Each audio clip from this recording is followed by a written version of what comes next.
کہ بیٹا آپ کا مستقبل ہے، اور ہر والدین یہی چاہتے ہیں کہ ان کے بیٹے کا مستقبل روشن ہو۔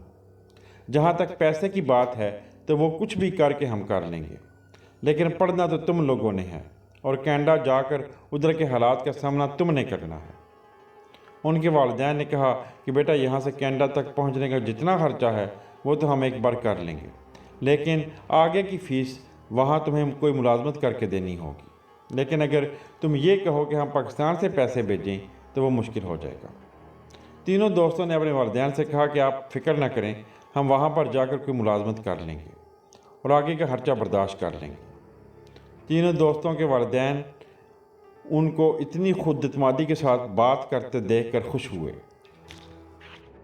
تینوں دوستوں نے اسلام آباد میں ایک کنسلٹنٹ سے اپوائنٹمنٹ لی اور وہ اسے جا کر ملے۔ اس کنسلٹنٹ نے تینوں دوستوں کا داخلہ ایک ہی یونیورسٹی میں اپلائی کر دیا۔ کچھ ہی دن کے بعد کنسلٹنٹ نے ان کو بتایا کہ ان کا داخلہ کینیڈا کی یونیورسٹی میں ہو گیا ہے۔ اب ان تینوں نے پہلے سیمیسٹر کی فیس جمع کرانی تھی۔ زین کی والدہ نے اپنے بیٹے کی خوشی کے لیے اپنا سارا زیور بیچ دیا، اور ان کی گاؤں میں تھوڑی زمین تھی جو کہ زین کے والدین نے بیچ دی اور بڑی مشکل سے پیسے پورے کیے۔ سجیر کے والد صاحب چونکہ سرکاری ملازم تھے تو انہوں نے بینک سے قرضہ لے لیا، اور نعمان کے والد صاحب کے پاس کچھ پیسے تھے اور کچھ انہوں نے اپنے دوست سے ادھار لے کر پیسے پورے کیے۔ سارے معاملات طے پا گئے، باہر جانے کی ساری تیاریاں مکمل ہو گئیں۔ تینوں دوستوں کا ویزا اپلائی کیا گیا تو ان کا ویزا بھی لگ گیا۔ اب بس کینیڈا جانا تھا اور پڑھائی شروع کرنی تھی۔ تینوں فیملیاں بہت خوش تھیں اور انہیں اپنے بیٹوں پر فخر تھا کہ انہوں نے خود کو اس قابل کیا کہ وہ کینیڈا پڑھائی کے لیے جا سکیں۔ کہتے ہیں کہ انسان کو اتنا خوش نہیں ہونا چاہیے، کیونکہ بعض اوقات اسے زیادہ خوشی راس نہیں آتی۔ تینوں دوستوں کو کیا معلوم تھا کہ قسمت ان کے ساتھ کیسا کھیل کھیلنے جا رہی ہے اور ان کے ساتھ مستقبل میں کیا ہونے والا ہے۔ انسان تو اس عارضی دنیا میں اپنی خواہشات کی تکمیل کرتے جاتا ہے، جیسے اس نے ہمیشہ کے لیے اس دنیا میں ہی رہنا ہے۔ اصل میں نعمان، سجیل اور زین کے پورے خاندان میں اتنا پڑھا لکھا کوئی بھی نہیں تھا اور نہ ہی کوئی باہر پڑھائی کے لیے گیا تھا، اس لیے ان کے والدین بہت خوش تھے۔ تینوں دوستوں نے کینیڈا کی ٹکٹ لے لی۔ کچھ ہی دنوں میں انہوں نے کینیڈا روانہ ہو جانا تھا۔ تینوں دوست اس دن کا بے صبری سے انتظار کرنے لگے جب انہوں نے کینیڈا کے لیے روانہ ہونا تھا۔ آخر وہ دن آ ہی گیا اور تینوں کے والدین ان کو اسلام آباد ایئرپورٹ چھوڑنے کے لیے گئے۔ کچھ ہی گھنٹوں میں وہ اسلام آباد پہنچ گئے۔ جب نعمان، سجیل اور زین ایئرپورٹ میں جانے لگے تو زین نے پیچھے مڑ کر دیکھا تو اس کے والد کی آنکھوں میں آنسو تھے۔ زین سے اپنے والد کو روتا دیکھ کر رہا نہ گیا اور وہ پیچھے پلٹ کر آنے لگا، لیکن اس کے والد نے اسے کہا کہ بیٹا جاؤ، یہ خوشی کے آنسو ہیں۔ نعمان اور سجیر کے والد کا بھی یہی حال تھا۔ ایسا تو ہوتا ہی ہے، والدین کا کدھر دل کرتا ہے کہ ان کی اولاد ان سے جدا ہو۔ والدین تو کہتے ہیں کہ ان کی اولاد ہر وقت ان کی آنکھوں کے سامنے رہے۔ پھر یہ سوچ کر کہ ان کی اولاد اب جوان ہو گئی ہے اور پردیس میں اچھے مستقبل کی تلاش میں جا رہی ہے، والدین کی آنکھوں میں آنسو تو آ ہی جاتے ہیں۔ خیر، وہ جذباتی لمحات بھی بیت گئے۔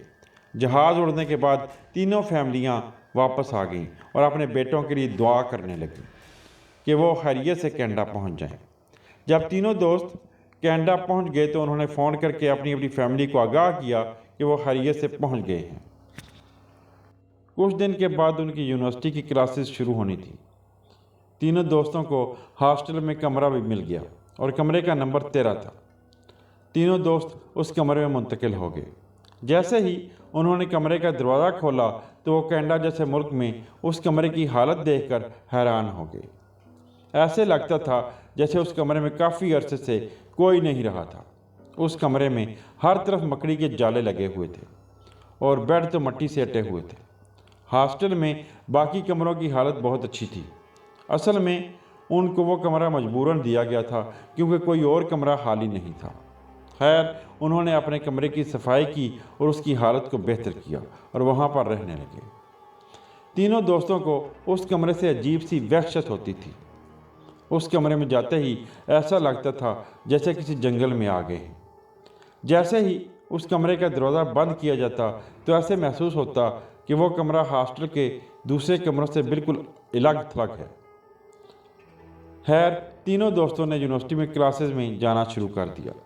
وہ صبح کلاسز لیتے اور دن کو ملازمت پر جاتے، اور ایک رات تینوں دوست ملازمت سے تھکے ہارے آئے اور کمرے میں آتے ہی سو گئے۔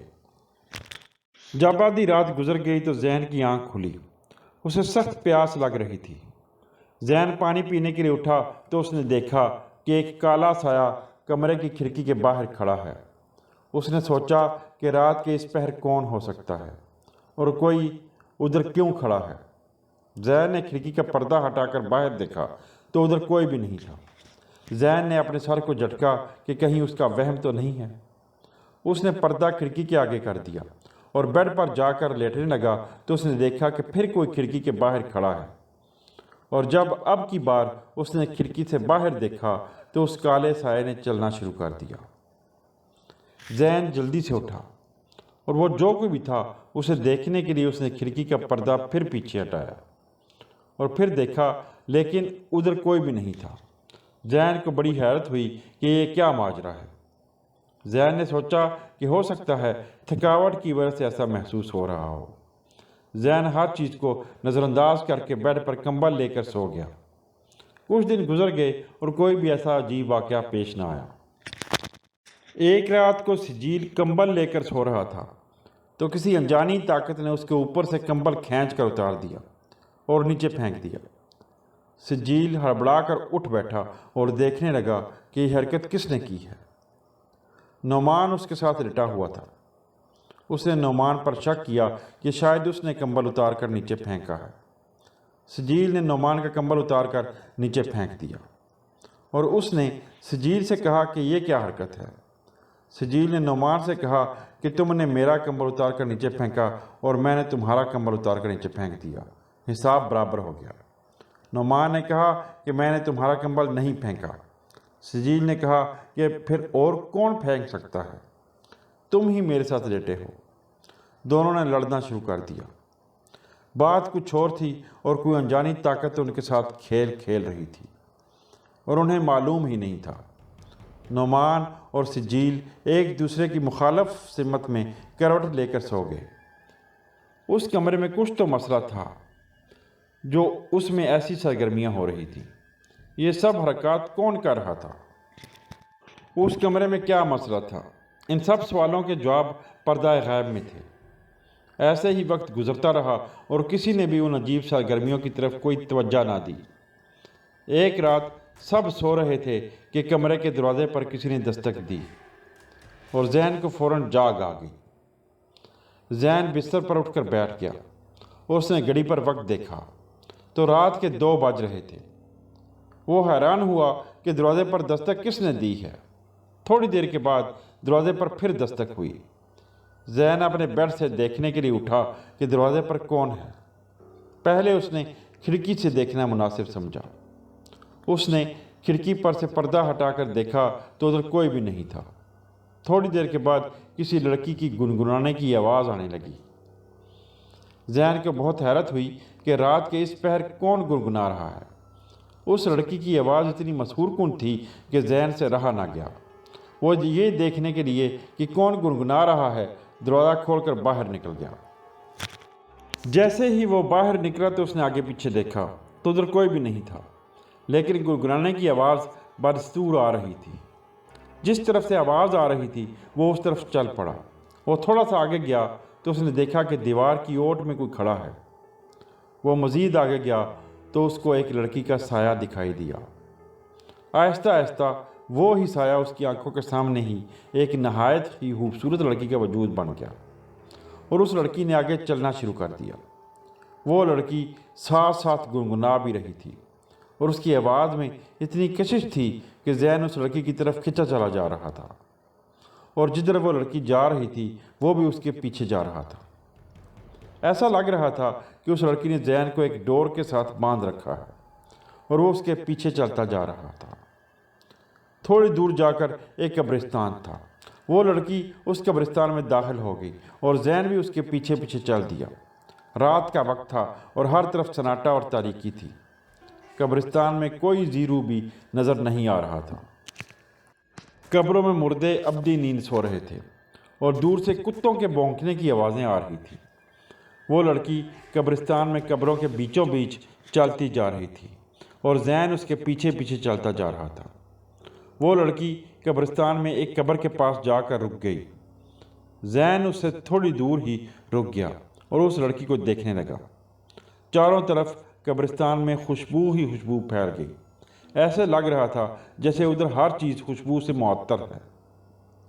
وہ خوشبو اتنی مدہوش کر دینے والی تھی کہ زین کو اپنا ہوش ہی نہ رہا کہ وہ کہاں کھڑا ہے۔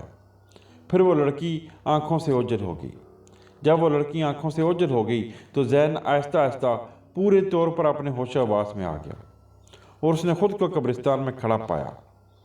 وہ بہت حیران ہوا کہ وہ قبرستان میں کیسے پہنچا۔ اس نے یاد کرنے کے لیے اپنے دماغ پر بہت زور دیا، لیکن وہ سب کچھ بھول چکا تھا۔ وہ کچھ دیر قبرستان ہی میں کھڑا سوچتا رہا کہ آخر وہ ادھر کیسے پہنچا، لیکن دماغ پر زور دینے کے باوجود اسے کچھ بھی یاد نہیں آ رہا تھا۔ پھر وہ ٹہلتا ہوا واپس آ گیا۔ یہ سب کیا تھا؟ وہ لڑکی کون تھی اور اس کمرے کے ساتھ اس کا کیا تعلق تھا؟ ان تینوں دوستوں کے ساتھ کیا ہونے والا تھا؟ ان سب سوالوں کے جواب مستقبل میں تھے۔ خیر، زین کمرے میں آ کر بستر پر لیٹ کر کافی دیر سوچتا رہا کہ آخر وہ قبرستان میں کیسے پہنچا، لیکن وہ کسی بھی نتیجے پر پہنچ نہیں پا رہا تھا اور وہ یہ ہی سوچتا سوچتا سو گیا۔ صبح اٹھ کر وہ یونیورسٹی میں کلاسز لینے کے لیے چلا گیا۔ وہ سارا دن یہی سوچتا رہا کہ آخر یہ سب کیا ماجرا تھا۔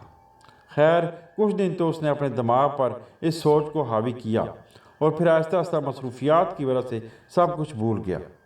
جو کچھ بھی تھا اس لڑکی کا اس کمرے سے جس میں تینوں دوست رہتے تھے کچھ تعلق ضرور تھا، کیونکہ باقی ہاسٹل کے کسی بھی کمرے میں ایسا مسئلہ دیکھنے کو نہیں آیا تھا۔ کچھ دن گزر گئے اور کوئی واقعہ بھی پیش نہیں آیا۔ وقت سکون سے گزر رہا تھا۔ پھر ایک رات اس کمرے میں بہت عجیب واقعہ پیش آیا، جس کی وجہ سے زین نے چلانا شروع کر دیا اور خوف اور دہشت کے مارے اس کے رونگٹے کھڑے ہو گئے۔ تینوں دوست اس کمرے میں الگ الگ سوتے تھے۔ ایک رات تینوں دوست گہری نیند سو رہے تھے کہ کافی رات گئے زین کی آنکھ کھلی تو اس نے دیکھا کہ اس کے ساتھ کوئی اور بھی لیٹا ہے۔ اس نے سجیل اور نعمان کے بیڈ کی طرف دیکھا۔ وہ اپنے اپنے بیڈ پر سو رہے تھے۔ زین حیران ہوا کہ سجیل اور نعمان تو اپنے بیڈ پر سو رہے ہیں، تو پھر اس کے ساتھ بیڈ پر کون لیٹا ہے؟ وہ جو کوئی بھی تھا اس نے اپنے اوپر کمبل اوڑھا ہوا تھا۔ جب زین نے اس پر سے کمبل اتارا تو اس نے دیکھا کہ ایک لڑکی اس کے پاس لیٹی ہے، جس کا چہرہ جلا ہوا تھا اور بہت خوفناک نظر آ رہی تھی۔ زین نے اس لڑکی کو دیکھا تو وہ چلانے لگا اور اس کو ہوش ہی نہ رہا کہ وہ کہاں پر لیٹا ہے۔ زین کی چلانے کی آواز سن کر نعمان اور سجیل جاگ گئے اور دیکھنے لگے کہ زین چلا کیوں رہا ہے۔ سجیل نے زین سے پوچھا کہ کیا ہوا، لیکن زین تو بہت خوفزدہ تھا اور اس کے منہ سے کوئی لفظ بھی نہیں نکل رہا تھا۔ وہ بولنا تو چاہ رہا تھا لیکن اس پر خوف اس حد تک طاری ہو چکا تھا کہ وہ کوئی جواب بھی نہیں دے پا رہا تھا۔ زین کو وہ لڑکی نظر آ رہی تھی۔ اب لڑکی زین کے اوپر بیٹھ گئی اور اس کی گردن دبوچنے لگی۔ زین سجیل اور نعمان کو بتانے کی غرض سے اس لڑکی کی طرف اشارہ تو کر رہا تھا لیکن بول نہیں پا رہا تھا۔ تھوڑی ہی دیر کے بعد زین چلاتے ہوئے بے ہوش ہو گیا۔ سجیل اور نعمان زین کو اٹھا کر ہسپتال لے گئے۔ ہسپتال میں زین کو داخل کر لیا گیا۔ ڈاکٹر نے زین کے مکمل ٹیسٹ کیے اور رپورٹ آنے کے بعد کہا کہ زین کسی چیز سے بہت زیادہ خوفزدہ ہوا ہے، اس لیے اس کی یہ حالت ہو گئی ہے۔ ڈاکٹر نے کہا کہ ابھی تک زین کو ہوش نہیں آیا ہے۔ ہم پوری کوشش کر رہے ہیں کہ اس کو ہوش آ جائے۔ ڈاکٹر نے مزید کہا کہ اصل میں زین کا دماغ پر کسی چیز کا خوف اور ہیبت طاری ہے اور جب تک وہ دور نہیں ہوگی اس کا ہوش میں آنا مشکل ہے۔ ڈاکٹر نے کہا کہ ایسی صورتحال میں مریض کو ہوش میں آتے آتے کافی وقت لگ جاتا ہے۔ نعمان اور سجیل پہلے تو انتظار کرتے رہے کہ زین کو ہوش آ جائے اور انہوں نے زین کی فیملی کو کچھ بھی نہ بتایا، لیکن جب زین کو کچھ دن ہوش نہ آیا تو وہ سمجھ گئے کہ مسئلہ سنجیدہ ہے، تو انہوں نے فون کر کے اس کے والدین کو ساری صورتحال سے آگاہ کر دیا۔ زین کے والدین بہت پریشان ہو گئے کہ آخر یہ کون سی مصیبت آن پڑی ہے۔ سجیل اور نعمان نے ان کو تسلی بھی دی کہ آپ پریشان نہ ہوں، ڈاکٹر نے کہا ہے کہ کچھ دن کے بعد زین کو ہوش آ جائے گا۔ کینیڈا میں تو ہسپتال کے اخراجات بھی بہت زیادہ ہوتے ہیں اور زین تو بے ہوش پڑا ہوا تھا۔ سجیل اور نعمان نے کچھ دن زین کے اخراجات برداشت کیے، لیکن انہوں نے اپنے اخراجات بھی کرنے ہوتے تھے، اس لیے انہوں نے زین کے والدین کو آگاہ کیا کہ زین کے سلسلے میں پیسوں کی ضرورت ہوگی۔ زین کی فیملی تو ایک سفید پوش فیملی تھی اور ان کے پاس جو کچھ بھی تھا انہوں نے لگا کر زین کو کینیڈا بھیجا تھا۔ جو بھی آمدن ہوتی تھی اسے بمشکل گھر کا خرچ چلتا تھا۔ خیر، زین کے والد صاحب نے کسی سے پیسے ادھار لے کر سجیل اور نعمان کو بھیجے۔ سجیل رات کو زین کے پاس ہسپتال میں ٹھہرتا اور نعمان ہاسٹل میں رات گزارنے آیا تھا۔ اب نعمان اس کمرے میں اکیلا تھا۔ نعمان کو تو کچھ معلوم نہیں تھا کہ اس کمرے میں کیا مسئلہ ہے۔ ایک رات نعمان سو رہا تھا کہ اس کمرے میں عجیب سرگرمیاں ہونے لگیں۔ اس کمرے میں ایک کپڑوں والی الماری تھی، وہ زور زور سے ہلنے لگی۔ نعمان ہڑبڑا کر اٹھ بیٹھا۔ جیسے ہی وہ جاگا تو اس کا بیڈ بھی ہلنے لگا۔ نعمان سمجھا کہ زلزلہ آیا ہے۔ اس نے اٹھ کر کمرے کے باہر دوڑ لگا دی۔ اس نے دیکھا کہ باہر تو کوئی زلزلہ نہیں ہے اور دنیا آرام سے سو رہی ہے۔ وہ یہ سب کچھ دیکھ کر بہت حیران ہوا۔ وہ ڈرتا ڈرتا کمرے میں آ گیا تو اس نے دیکھا کہ ایک جلے ہوئے چہرے والی لڑکی الماری کے ساتھ کھڑی تھی۔ وہ اتنی خوفناک نظر آ رہی تھی کہ نعمان نے جیسے ہی اس کو دیکھا اس پر سکتہ طاری ہو گیا۔ نعمان چلانا چاہ رہا تھا لیکن چلا نہیں پا رہا تھا۔ وہ لڑکی آہستہ آہستہ کمرے کے دروازے کی طرف بڑھی اور باہر جانے لگی۔ نعمان غیر ارادی طور پر اس کے پیچھے پیچھے چل پڑا۔ نعمان کو کوئی انجانی اور غیبی طاقت اس لڑکی کی طرف کھینچ رہی تھی۔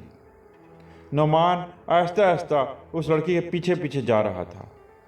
نعمان چلانا چاہ رہا تھا اور وہ وہاں سے بھاگنا بھی چاہ رہا تھا، لیکن اس کو کوئی انجانی طاقت اس لڑکی کے پیچھے جانے پر مجبور کر رہی تھی، اور نہ چاہتے ہوئے بھی وہ اس کے پیچھے جا رہا تھا۔ وہ لڑکی تھوڑی دیر چلتی رہی اور پھر اسی قبرستان میں داخل ہو گئی اور نعمان بھی اس کے پیچھے چل دیا۔ وہ ویسے ہی قبرستان میں ایک قبر کے پاس جا کر کھڑی ہو گئی اور نعمان کی طرف دیکھنے لگی جیسے کچھ کہنا چاہ رہی ہو۔ پھر وہ غائب ہو گئی۔ جیسے ہی وہ غائب ہوئی تو نعمان نے محسوس کیا کہ اس کا جسم ہلکا پھلکا ہو گیا ہے اور وہ کسی طاقت کے اثر سے باہر آ گیا ہے۔ نعمان جیسے ہی اس انجانی طاقت سے آزاد ہوا تو اس نے آگے پیچھے دیکھا تو وہ قبرستان میں کھڑا تھا۔ نعمان زین کی طرح بھولا نہیں تھا، بلکہ اسے سب کچھ یاد تھا۔ نعمان کا جسم بخار سے تپ رہا تھا اور اس پر دہشت طاری تھی۔ نعمان نے خود پر بہت مشکل سے قابو پایا اور قبرستان سے باہر کی طرف دوڑ لگا دی۔ وہ دوڑتا ہوا ہسپتال پہنچا اور سجیل سے جا کر ملا۔ سجیل ہسپتال میں زین کے کمرے میں کرسی پر سو رہا تھا۔ جیسے ہی اس نے نعمان کو ادھر اس حالت میں خوفزدہ دیکھا تو وہ بہت پریشان اور حیران ہو گیا کہ آخر اسے کیا ہو گیا ہے۔ نعمان کا سانس پھولا ہوا تھا۔ نعمان سجیل کو اٹھا کر کمرے سے باہر لے گیا اور اکھڑی ہوئی سانس میں سجیل کو سارا واقعہ سنایا۔ سجیل نے تو پہلے اس پر یقین نہیں کیا، لیکن جب نعمان نے اسے کہا کہ اس کے ساتھ واقعی ایسا ہی ہوا ہے اور زین کی حالت بھی اسی وجہ سے ایسی ہے تو سجیل کو یقین آ گیا۔ سجیل سوچ میں پڑ گیا کہ اب کیا کیا جائے۔ سجیل نے نعمان سے کہا کہ شاید زین اسی بدروح کے زیر اثر ہے جس کی وجہ سے ابھی تک وہ ہوش میں نہیں آ پا رہا ہے۔ نعمان کا جسم بخار سے تپ رہا تھا اور اس کو کپ کپی طاری تھی۔ سجیل نے اس کی یہ حالت دیکھی تو اسے ڈاکٹر کو چیک کرا کے دوا لے کر دی۔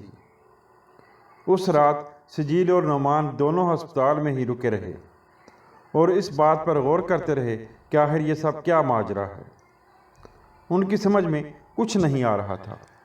2 دن کے بعد نعمان کی طبیعت سنبھلی تو اسے ہوش آیا اور اس نے سجیل کو بتایا کہ وہ اس لڑکی کے پیچھے نہیں جانا چاہتا تھا، لیکن اس کے نہ چاہنے کے باوجود بھی اسے کوئی انجانی طاقت اپنی طرف کھینچ رہی تھی اور وہ کھنچا چلا جا رہا تھا۔ نعمان نے سجیل کو بتایا کہ جب وہ لڑکی ایک قبر کے پاس رکی اور غائب ہو گئی تو وہ کسی طاقت کے اثر سے باہر آ گیا تھا اور پھر اسے مکمل طور پر ہوش آیا تھا کہ وہ کہاں ہے۔ دونوں کافی دیر اس مسئلے پر بات کرتے رہے، لیکن وہ کسی نتیجے تک نہیں پہنچ پا رہے تھے۔ سجیل کے ذہن میں خیال آیا کہ ہو سکتا ہے کہ وہ لڑکی ان سے کچھ کہنا چاہتی ہو۔ سجیل نے کہا کہ ہم دن کو اس قبر پر جائیں گے جس قبر کے پاس وہ لڑکی رکی تھی اور غائب ہو گئی تھی۔ آخر دیکھیں تو صحیح کہ وہ قبر کس کی ہے۔ دونوں دن کے وقت قبرستان کی طرف چل پڑے۔ سجیل نے نعمان سے پوچھا کہ وہ قبر کون سی تھی جس کے پاس وہ لڑکی رکی تھی۔ نعمان نے سجیل کو اس قبر کے بارے میں بتایا۔ سجیل نے قبر کے کتبے پر نام دیکھا تو اس پر اس کا نام الزبتھ لکھا ہوا تھا اور اس لڑکی کا یوم پیدائش اور موت کی تاریخ بھی لکھی ہوئی تھی اور وہ صرف 20 سال کی عمر میں فوت ہوئی تھی۔ سجیل نے نعمان سے کہا کہ ہم کسی طریقے سے اس لڑکی کے والدین کا پتہ لگا کر ان کے گھر چلتے ہیں اور ان سے پوچھتے ہیں کہ آپ کی بیٹی کی موت کیسے واقع ہوئی تھی۔ نعمان نے کہا کہ ٹھیک ہے۔ اس لڑکی کے والدین کا پتہ لگانا بہت مشکل تھا کیونکہ وہاں پر تو بہت ساری قبریں تھیں۔ انہوں نے سب سے پہلے اس قبرستان کے گورکن کے بارے میں پتہ کیا۔ کسی نے ان کو بتایا کہ ساتھ ہی ایک کیمپ ہے اور اس قبرستان کا گورکن اسی کیمپ میں رہتا ہے۔ انہوں نے اس کا نام پوچھا تو پتہ چلا کہ گورکن کا نام ڈیوڈ ہے۔ نعمان اور سجیل گورکن کو ملنے کی غرض سے اس کیمپ میں اس کے گھر چلے گئے۔ سجیل نے دروازے پر دستک دی تو ایک درمیانی سی عمر کا کالے رنگ کا شخص باہر نکلا اور سجیل نے اسے پوچھا کیا آپ ڈیوڈ ہیں، قبرستان کے گورکن؟ اس نے کہا جی میں ڈیوڈ ہوں اور میں قبرستان کا گورکن ہوں۔ سجیل نے کہا کہ ہمیں آپ سے کچھ معلومات چاہیے، ہمیں اس سلسلے میں آپ کے تعاون کی ضرورت ہے۔ ڈیوڈ نے کہا کہ آپ کو کس قسم کی معلومات چاہیے؟ سجیل نے کہا کہ اس کے لیے آپ کو ہمارے ساتھ اس قبرستان میں چلنا ہوگا۔ ڈیوڈ نے کہا کہ کوئی مسئلہ نہیں ہے، میں آپ کے ساتھ چلتا ہوں۔ ڈیوڈ ان کے ساتھ چل دیا۔ نعمان اور سجیل ڈیوڈ کو اس قبر پر لے گئے اور سے پوچھا کہ یہ قبر کس کی ہے۔ ڈیوڈ نے کہا کہ یہاں سے کچھ دور ایک کالونی ہے، اس کالونی میں اس کی والدہ رہتی ہیں جو کہ بہت ضعیف ہیں اور بیمار رہتی ہیں۔ سجیل نے ڈیوڈ سے پوچھا کہ کیا آپ جانتے ہیں کہ اس کی فیملی میں کون کون ہے؟ ڈیوڈ نے کہا کہ اس کی والد تو فوت ہو گئے ہیں، اور ایک قبر کی طرف اس نے اشارہ کرتے ہوئے کہا کہ یہ قبر اس کے والد کی ہے۔ ڈیوڈ نے مزید بتایا کہ یہ لڑکی اپنے والدین کی اکلوتی بیٹی تھی اور اب صرف اس کی والدہ اس دنیا میں رہ گئی ہیں، جو اکثر اپنی بیٹی کی قبر پر آتی ہیں اور اس کی قبر پر بیٹھ کر روتی رہتی ہیں اور اپنی بیٹی کو یاد کرتی رہتی ہیں۔ سجیل نے ڈیوڈ سے اس لڑکی کی والدہ کا نام پوچھا۔ ڈیوڈ نے کہا کہ اس لڑکی کی والدہ کا نام جینی ہے اور اس کالونی کے شروع میں ہی اس کا گھر ہے۔ سجیل نے ڈیوڈ سے پوچھا کہ کیا آپ ہمارے ساتھ اس عورت کے گھر چلیں گے؟ ڈیوڈ بولا جی ضرور۔ ڈیوڈ نے سجیل سے پوچھا کہ کیا بات ہے، آپ یہ سب کچھ مجھ سے کیوں پوچھ رہے ہیں؟ سجیل نے کہا کہ یہ آپ کو جینی کے گھر جا کر پتہ لگ جائے گا۔ ڈیوڈ نے کہا ٹھیک ہے، چلیں پھر چلتے ہیں۔ ڈیوڈ یہ کہہ کر آگے آگے چل پڑا اور وہ تینوں اس کے پیچھے پیچھے چل دیے۔ تینوں دوست اور ڈیوڈ جینی کے گھر پہنچے اور اس کے گھر کے دروازے پر دستک دی۔ تھوڑی دیر کے بعد ایک بوڑھی اور پریشان حال عورت نے دروازہ کھولا۔ وہ ڈیوڈ کو دیکھ کر بولی کہ کیا بات ہے ڈیوڈ، سب خیریت تو ہے؟ میری بیٹی ٹھیک تو ہے نا؟ ڈیوڈ بولا جی آپ کی بیٹی بالکل ٹھیک ہے، آپ پریشان نہ ہوں۔ ڈیوڈ نے جینی کو بتایا کہ یہ تینوں دوست آپ سے ملنا چاہتے ہیں۔ جینی نے سب کو اندر بلا کر بٹھایا۔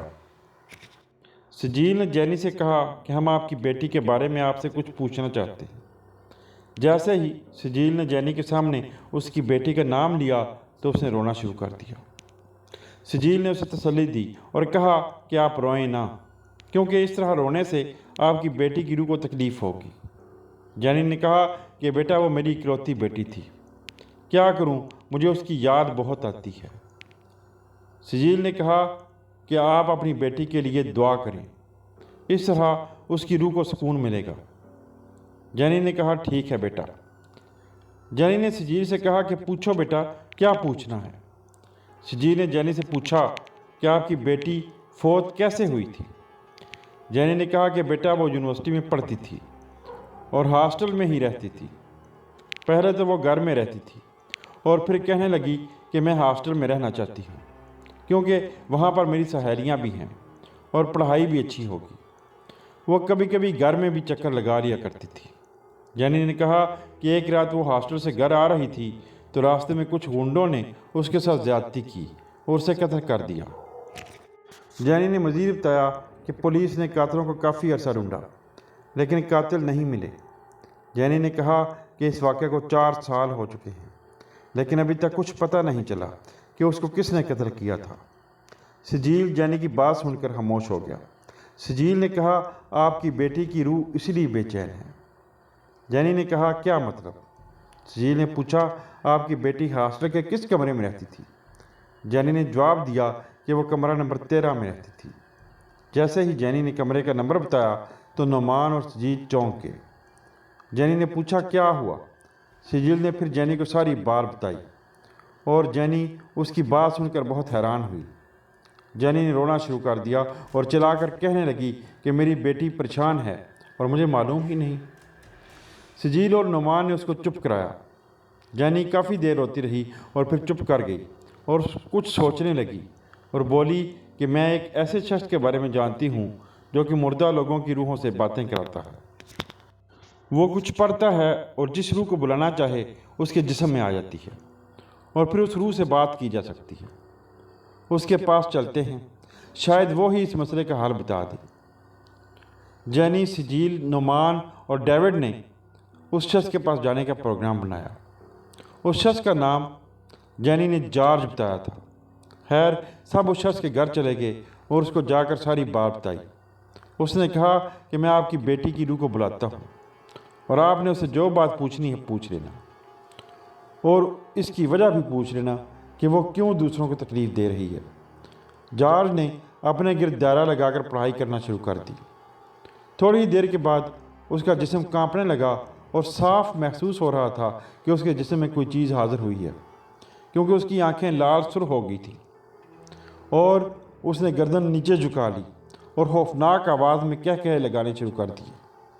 جب الزبتھ کی روح مکمل طور پر اس کے جسم میں آ گئی تو وہ بولی ہاں بتاؤ۔